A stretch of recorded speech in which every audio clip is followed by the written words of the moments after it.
In the moonlit serenity of Bournemouth's Durley, Chine beach, two friends sat by a fire, laughing, talking, enjoying the calm hush of the sea. It was May 24th, 2024, a peaceful Friday night, the kind that should have ended with nothing more than warm memories. But what happened next would shock the nation. A man emerged from the darkness. In a sudden, frenzied attack, 34-year-old Amie Gray was stabbed 10 times. Her friend, 38-year-old Leanne Miles, was left with 20 wounds, barely clinging to life. The women had never met their attacker before. There was no warning, no motive, just silence, firelight, and then blood, the dark night.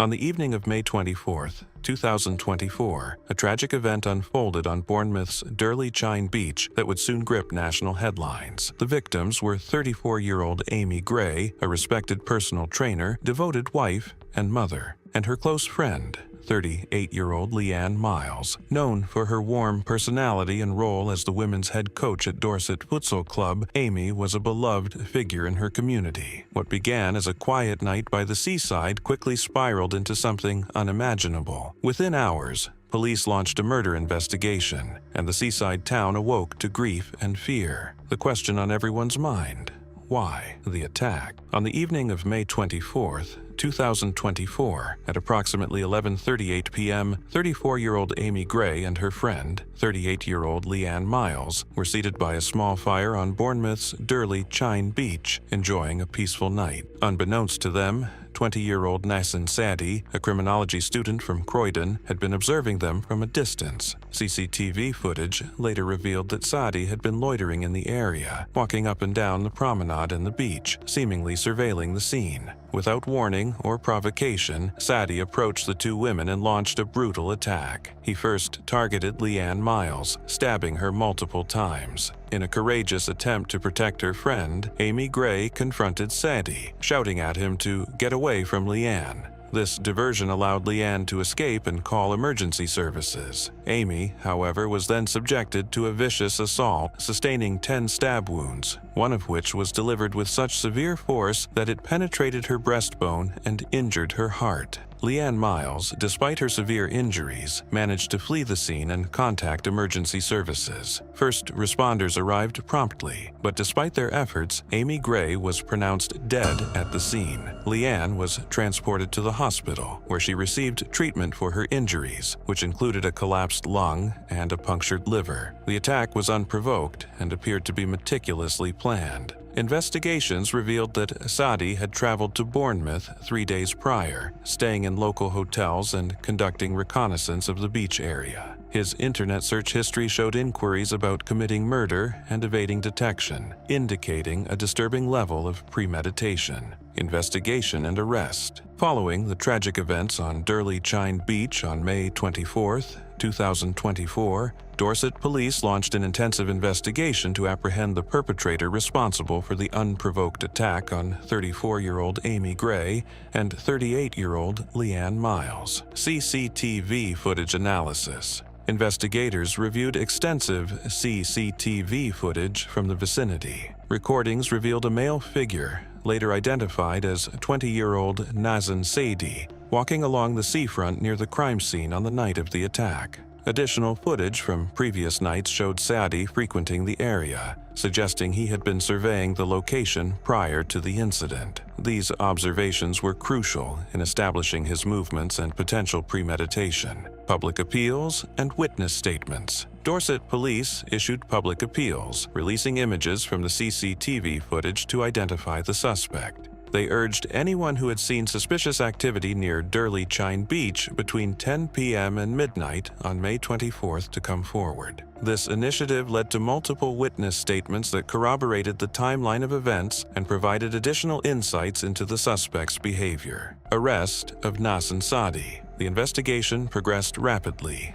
and on May 29th, 2024, officers from Dorset Police, in collaboration with the Metropolitan Police, arrested Nasen Saadi at an address in Croydon, South London. The arrest was executed based on intelligence gathered from the CCTV analysis and transactional records. During the arrest, several items were seized, including multiple knives and other potential evidence linking Saadi to the crime. The suspect, Nasen Saadi. Nasen Saadi, a 20-year-old from Croydon, was a criminology and criminal psychology student at the University of Greenwich. He had previously switched from a physical education course to criminology in the autumn term of 2023. Saadi exhibited a disturbing fascination with true crime and horror movies. He conducted extensive research on high-profile murders, including those of Millie Dowler and Brianna Gay. His online activities revealed searches related to deadly weapons and methods of killing.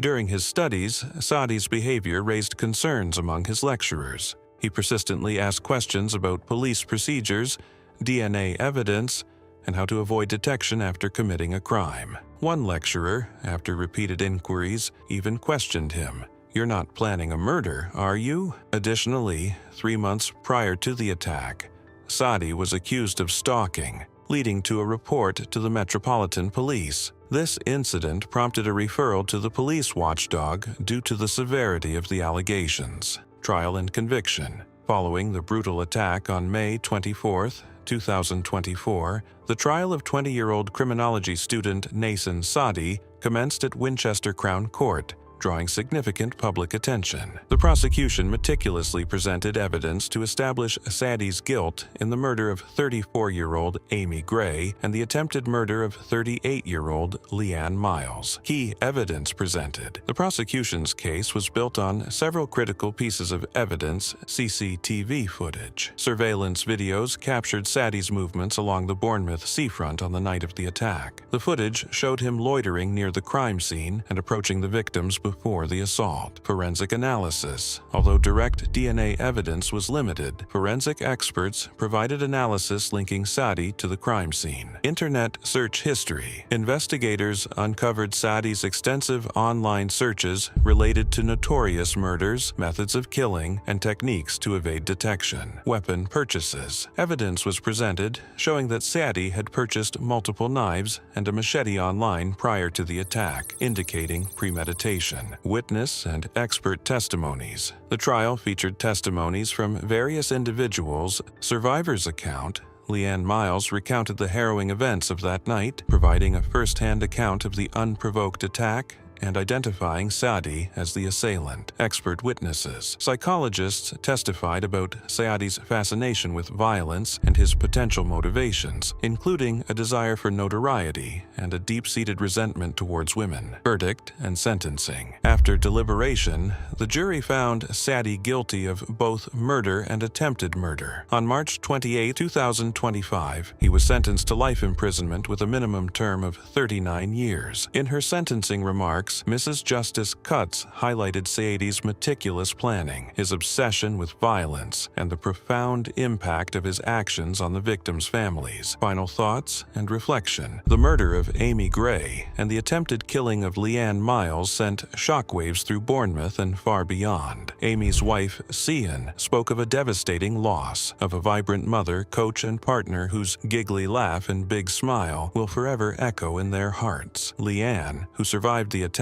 lives with not just physical scars but the emotional trauma of that night. For the community, Durley Chine Beach, once a place of calm, became the scene of unimaginable violence. In the wake of this tragedy, questions were raised about missed warning signs, Saadi's history of disturbing behavior, inappropriate comments in class, and even prior police contact were all red flags that, in hindsight, painted a picture of someone spiraling toward violence. Could more have been done? Could a life have been saved? We're left to reflect not only on the horror of the act, but on the systems meant to catch people before they fall through the cracks. What are your thoughts on the factors that led to this tragic event? Could more have been done to prevent it? Share your insights in the comments below, and stay tuned for our next episode where we will go into the depth of another chilling case that will leave you questioning the depths of the human psyche.